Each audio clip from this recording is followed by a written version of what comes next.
പഠിക്കാനുള്ളത് judicial approaches to discipline ആണ്.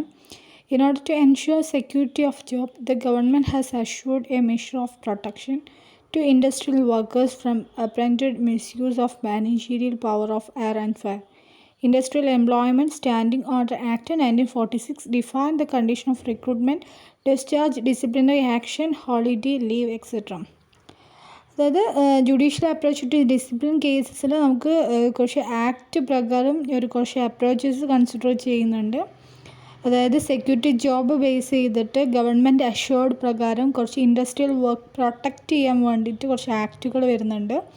നമ്മൾ എന്തെങ്കിലും മിസ്യൂസ് കാര്യങ്ങളൊക്കെ ഉണ്ടെങ്കിൽ അതിനെതിരെ ആയിട്ട് അത് ഇൻഡസ്ട്രിയൽ എംപ്ലോയ്മെൻറ്റ് ആക്ട് 1946 പ്രകാരം define the conditions of recruitment or discharge, disciplinary action, holiday, leave etcetera ഇക്കാര്യത്തിലൊക്കെ തന്നെ നമുക്ക് ജുഡീഷ്യലായിട്ടുള്ള അപ്രോച്ചസുകളുണ്ട്. അപ്പം എന്തൊക്കെ മിസ്കണ്ടക്റ്റ് ആണുള്ളത് എന്ന് വെച്ചാൽ കുറച്ച് കൂടുതൽ പോയിൻറ്റ്സ് ഉണ്ട്. അറ്റ്ലീസ്റ്റ് ഒരു 10 പോയിൻറ്റ്സ് എങ്കിലും നിങ്ങൾ പഠിച്ചു വെക്കുക.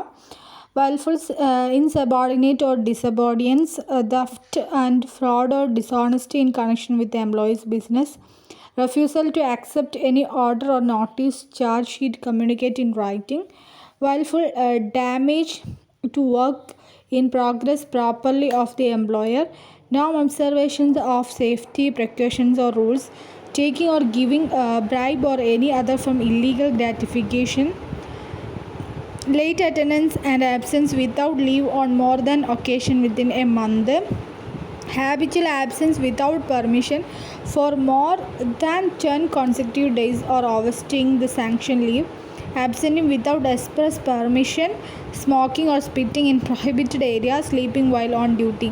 അപ്പം ഈ കാര്യങ്ങളൊക്കെ തന്നെ നമ്മളെ മിസ്കണ്ടക്റ്റ് ആയിട്ടുള്ള ആക്ടിവിറ്റീസാണ്. ഇതൊക്കെ തന്നെ ഒരു ഓർഗനൈസേഷൻ ഒബീഡിയൻസ് ആയിട്ട് ചെയ്തിട്ടുണ്ട്. അതൊക്കെ തന്നെ നിർത്തലാക്കിയിട്ടുണ്ട്. ഈ കാര്യങ്ങൾ ഒരുപാട് പോയിൻറ്റ്സുകളുണ്ട്. അറ്റ്ലീസ്റ്റ് ഒരു 10-11 പോയിൻറ്റ്സ് നിങ്ങൾ ഓർത്ത് വെക്കുക. പിന്നീട് നമ്മൾ വരുന്ന ഭാഗം എന്ന് പറഞ്ഞാൽ ഗ്രീവൻസസ് ആൻഡ് ഹാൻഡ്ലിംഗ് ആണ്. A grievances can be defined as any discontent or dissatisfaction that an employee has with any respect of the organization. It can be real or imaginary, legitimate or ridiculous, stated or unvoiced, written or oral. It must, however, find expression in some from the or the other. അതായത് grievances handling ആണ്. അതായത് നമുക്ക് എന്തെങ്കിലും ഡിസാറ്റിസ്ഫാക്ഷനും കാര്യങ്ങളൊക്കെ ഒരു ഓർഗനൈസേഷനിൽ ഉണ്ടെങ്കിൽ എംപ്ലോയീസിന് അതിനനുസരിച്ചുള്ള ഒരു പരാതി എന്നുള്ള നിലയിൽ കൊടുക്കാൻ കഴിയും. അതുപോലെ നമുക്ക് എന്തെങ്കിലും ഇമാജിനറി കാര്യങ്ങളൊക്കെ ആണെങ്കിലും അതുപോലെ തന്നെ ആ ഒരു കേസസൊക്കെ നമുക്ക് റിട്ടേൺ ആയിട്ടോ ഓറലായിട്ടോ നമ്മുടെ എക്സ്പ്രഷൻസ് നമുക്ക് നമ്മുടെ ഓർഗനൈസേഷനിൽ നമുക്ക് ഹയർ അതോറിറ്റിക്ക് കൈമാറാൻ പറ്റുന്നതാണ്.